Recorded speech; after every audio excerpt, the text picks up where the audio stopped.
A carteira. De repente, Honório olhou para o chão e viu uma carteira.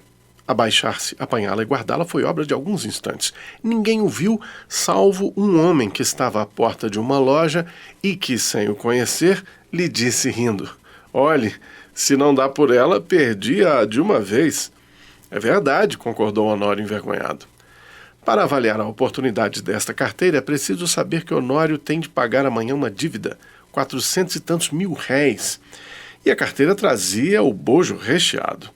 A dívida não parece grande para um homem da posição de Honório, que advoga, mas todas as quantias são grandes ou pequenas, segundo as circunstâncias, e as dele não podiam ser piores. Gastos de família excessivos, a princípio por servir a parentes e depois por agradar à mulher, que vivia aborrecida da solidão. Baile daqui, jantar dali, chapéus, leques, tanta coisa a mais que não havia remédio senão ir descontando o futuro. Endividou-se. Começou pelas contas de lojas e armazéns, passou aos empréstimos, 200 a um, 300 a outro, 500 a outro, e tudo a crescer.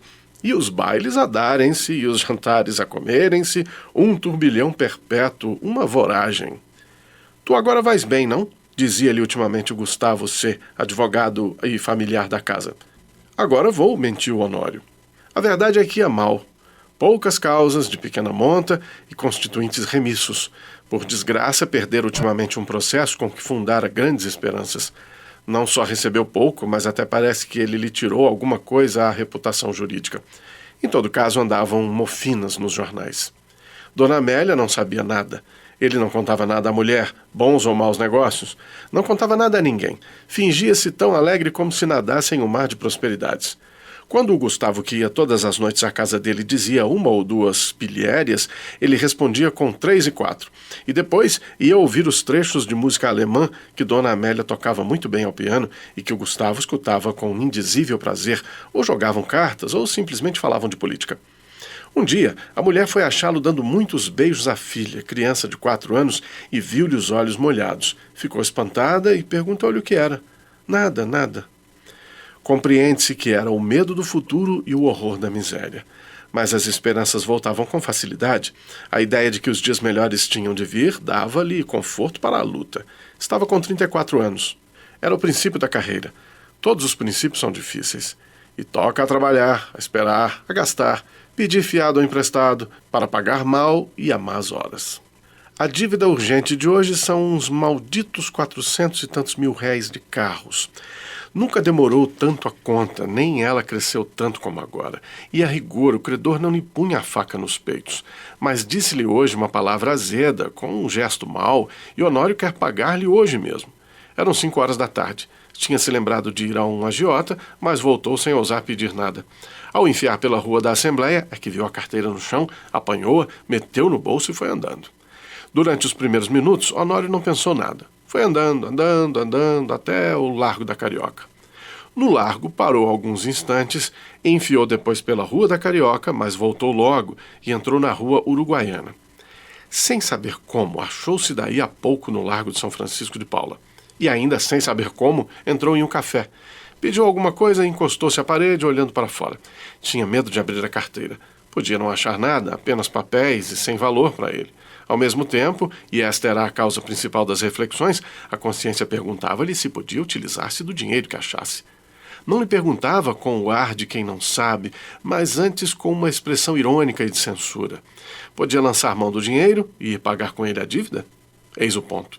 A consciência acabou por lhe dizer que não podia, que devia levar a carteira à polícia ou anunciá-la. Mas tão depressa acabava de lhe dizer isto, vinham os apuros da ocasião e puxavam por ele, convidavam-no a ir pagar a cocheira. Chegavam mesmo a dizer-lhe que se fosse ele que a tivesse perdido, ninguém iria entregar-lhe, insinuação que lhe deu ânimo. Tudo isso antes de abrir a carteira. Tirou-a do bolso finalmente, mas com medo, quase às escondidas. Abriu-a e ficou trêmulo. Tinha dinheiro, muito dinheiro. Não contou, mas viu 2 notas de 200 mil réis, algumas de 50 e 20. Calculou uns 700 mil réis ou mais. Quando menos 600. Era a dívida paga. Eram menos algumas despesas urgentes. Honório teve tentações de fechar os olhos, correr à cocheira, pagar e depois de pagar a dívida, adeus, reconciliar-se ia consigo. Fechou a carteira e, com medo de perdê-la, tornou a guardá-la. Mas daí a pouco tirou-a outra vez e abriu-a com vontade de contar o dinheiro. Contar para quê? Era dele. Afinal, venceu-se e contou. Eram 730 mil réis. Honório teve um calafrio. Ninguém viu, ninguém soube. Podia ser um lance da fortuna, a sua boa sorte. Um anjo. Honório teve pena de não crer nos anjos, mas porque não havia de crer neles. E voltava ao dinheiro, olhava, passava-o pelas mãos. Depois resolvia o contrário, não usar do achado, restituí-lo. Restituí-lo a quem?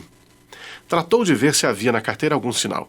Se houver um nome, uma indicação qualquer, não posso utilizar-me do dinheiro, pensou ele. Esquadrinhou os bolsos da carteira.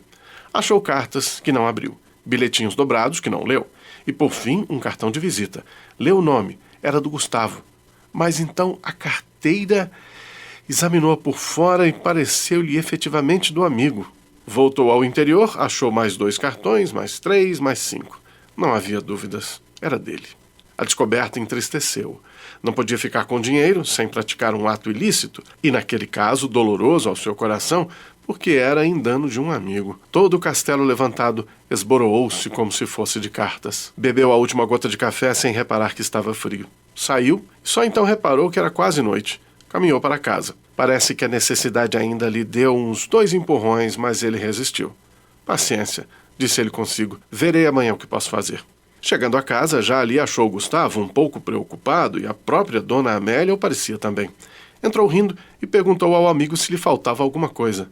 Nada. Nada? Por quê? Mete a mão no bolso, não te falta nada. Falta minha carteira, disse Gustavo sem meter a mão no bolso. Sabe se alguém a achou? Achei-a eu, disse Honório entregando-lhe-a. Gustavo pegou dela precipitadamente e olhou desconfiado para o amigo. Esse olhar foi para Honório como um golpe de estilete. Depois de tanta luta com a necessidade, era um triste prêmio. Sorriu amargamente e, como o outro lhe perguntasse onde a achara, deu-lhe as explicações precisas.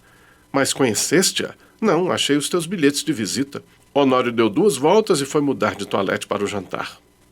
Então Gustavo sacou novamente a carteira, abriu-a, foi a um dos bolsos, tirou um dos bilhetinhos que o outro não quis abrir nem ler e estendeu-o a dona Amélia, que ansiosa e trêmula rasgou-o em 30 mil pedaços. Era um bilhetinho de amor.